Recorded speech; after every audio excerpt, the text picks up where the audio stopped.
तर माणिकराव कोकाटे यांना अटक वॉरंट जारी करण्यात आलेला आहे आणि कायद्यापुढे कुणीही मोठा नाही असं न्यायालयानं म्हटलेलं आहे। कोकाटेंना त्वरित अटक करा, न्यायालयाचे हे आदेश आहे।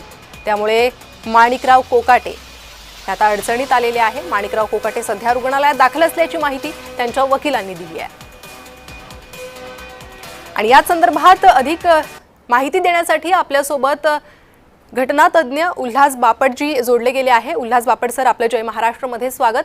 माणिकराव कोकाटे सध्या रुग्णालयात दाखल असल्याचं बोललं जातंय, दुसरीकडे त्यांच्या विरोधात अटक वॉरंट जारी करण्यात आलेला आहे। यानंतर आता न्यायालयीन प्रक्रिया काय असेल?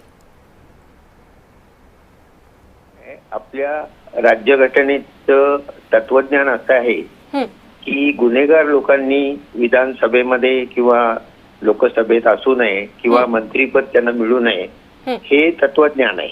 त्यामुळे 1900 म्हणजे representation of the people act 55 जो आहे त्याच्या 8व्या कलमाखाली जर का 2 वर्षाची शिक्षा झाली तर ती व्यक्ती तात्काळ त्या क्षणी डिस्क्वालिफाय होते आणि मग अर्थातच मंत्रीपद राहत नाही, ही तरतूद आहे।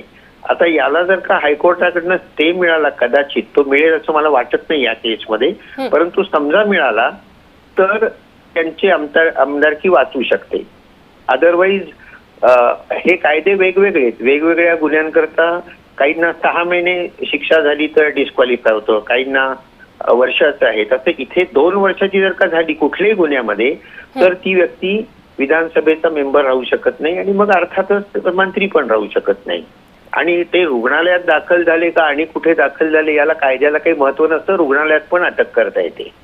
जी उल्हास सर, एकीकडे विधिमंडळ असं म्हणतंय की जोपर्यंत ही प्रत आपल्यापर्यंत पोहोचत नाही तोपर्यंत आमदारकीविषयी काही बोलू शकत नाही, म्हणजे आमदारकी त्यांची रद्द करू शकत नाही, ती प्रक्रिया ती प्रत प्राप्त झाल्यानंतर होईल। मग विधिमंडळाची याबाबत प्रक्रिया कशी असेल आणि किती वेळ या प्रक्रियेला साधारण लागू शकतो?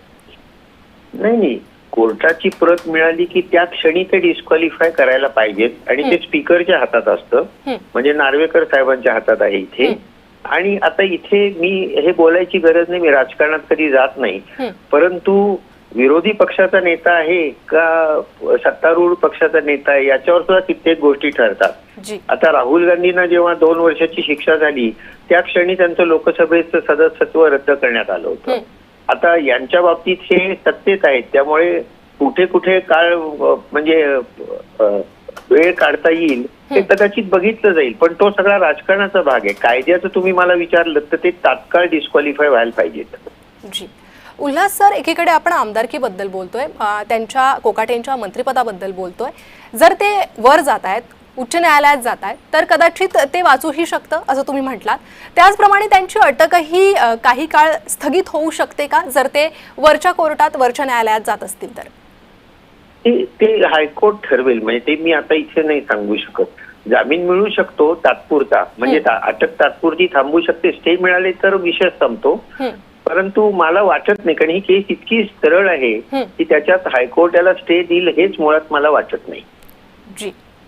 जी उल्हास बापट सर, खूप धन्यवाद, तुम्ही या संदर्भातली सखोल माहिती आमच्यापर्यंत दिली त्यासाठी।